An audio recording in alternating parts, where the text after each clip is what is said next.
All right, let's look forward to the last match of the day, match number 56. So we've got 842 Falcon Robotics, one of the teams here, trying for a 4-cube auto. They're coming up against the Greybots, who have been flying around the field all day. Yeah, if you look at the statistics here, the scale switch and Boss's face are almost even, but the Blue Alliance seems to be able to come out with a win a little bit more often than the Red Alliance, so we'll see who comes out on top. All right, let's send it down to the field for introductions. I did just want to say, Lawrence, that the fouls that swung that last match was 36-47, violently hitting the scale and knocking some of the cubes on the opponent's scale plate off. That is a technical foul that happened twice in that match and swung it against their favor. Well, that's an unfortunate circumstance right there for sure. I'm sure in the future every team will be a little bit more careful. We hate to see fouls deciding matches, but we have rules for a reason. So, that being said, let's go on to match number 56. On the Red Alliance, we have Team 1983. Skunkworks Robotics. Their alliance partners, they're pretty great. It's 973. The Greybots. And rounding it out is 4388. Ridgebotics. Over on blue. Oh, look, there's a fire truck outside. We have Team 4488. Shockwave. In the middle, hoping to get that 4-cube auto, it's 842. Falcon Robotics. Rounding out the alliance, it's 4183. Bit Buckets. Our field is green like that field of dreams. So let's go on and make a scene. Gates closed, drivers behind the lines. No, wait, we still got a gate. Waiting on the gate. All right, gate has been finished.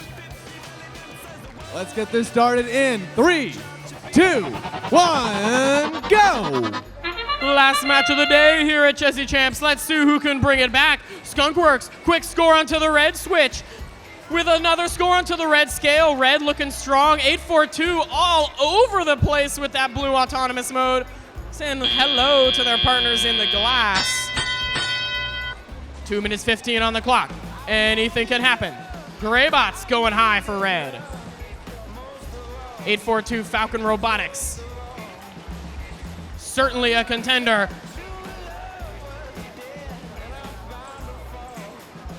Shockwave got a little caught up on the scale, but now they got another score in for blue.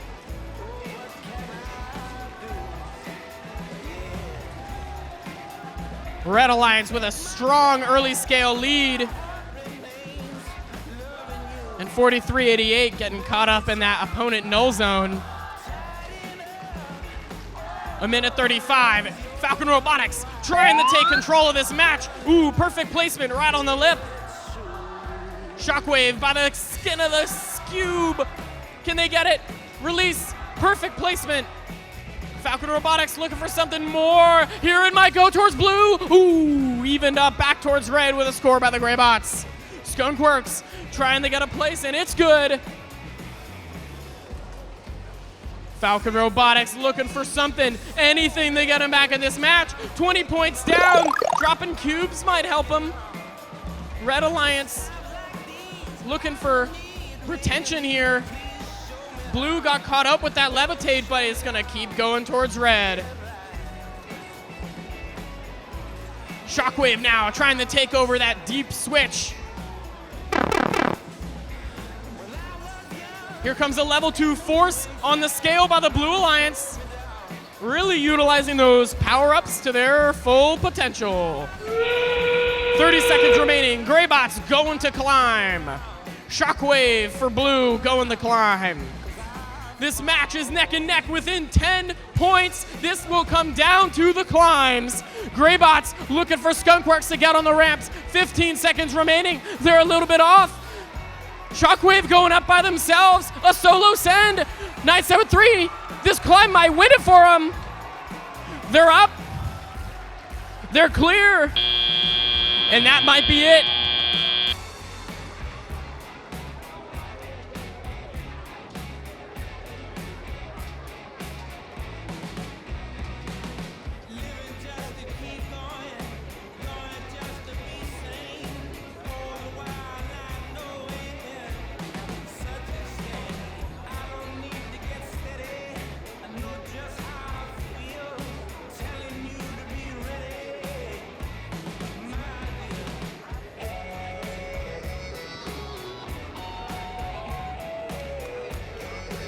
This could be an interesting note.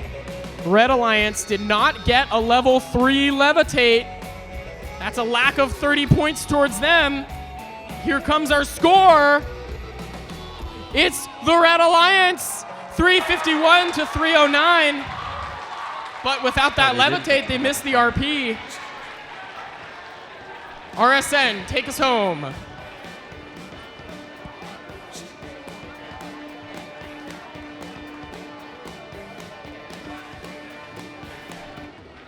All right, what a great match to close out the day. Very close. Both teams trying for climbs right at the end and each getting one.